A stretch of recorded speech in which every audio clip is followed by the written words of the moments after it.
Hello, good evening. I am Chef Jonathan, a personal chef of Pinoto sa Saging and Delivery.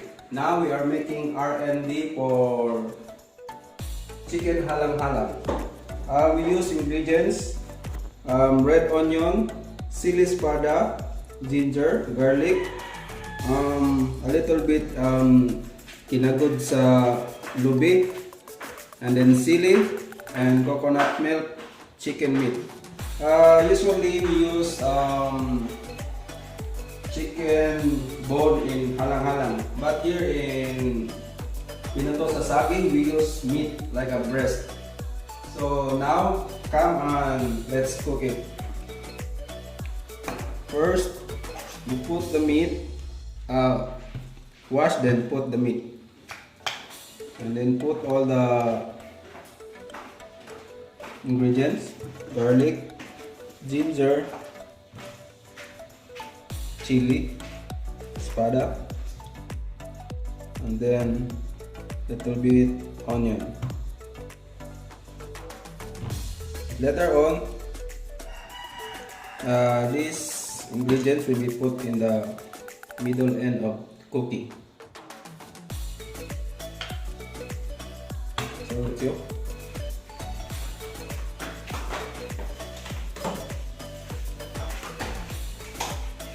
Here's my little kitchen.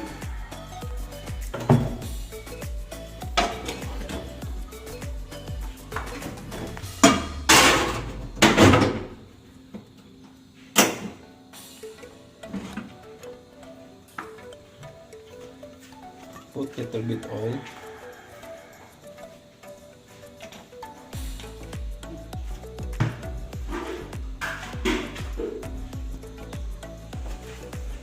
Little bit water, and also I forget I put lemongrass.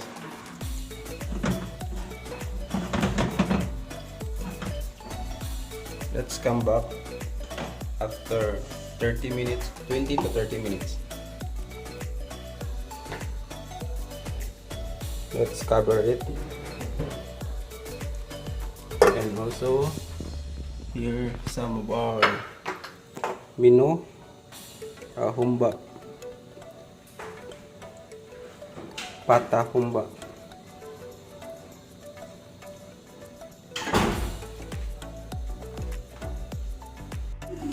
After 20 minutes, here's the chicken. The water is already gone, and now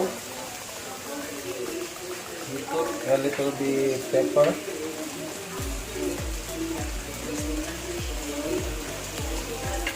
salt, the paste,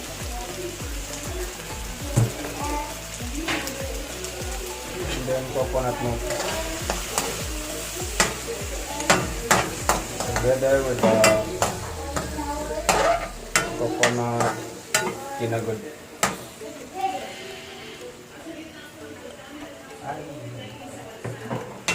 Basta.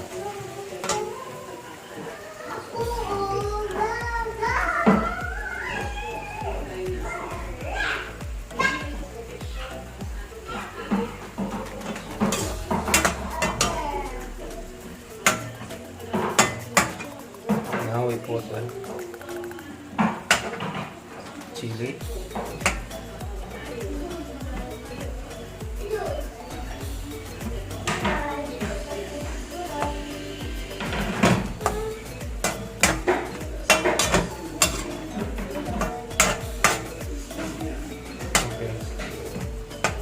Coconut milk, it becomes thicker, so the halang halang is already ready. Now we place it.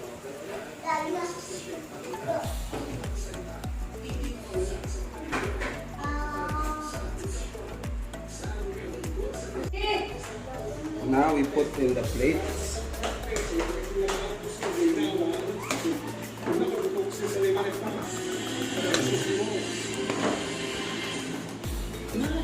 President ng Quezon City General Hospital nagsasagawa ng swabbing para sa COVID-19 sa ospital.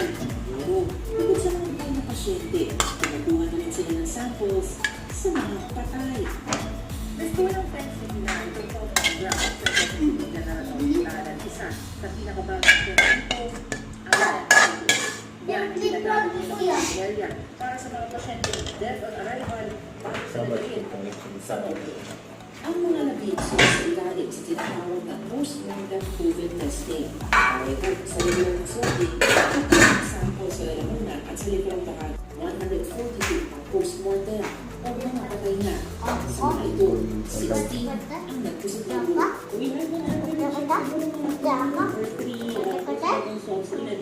Please subscribe YouTube channel Pinuto sa Saging and Delivery. Thank you.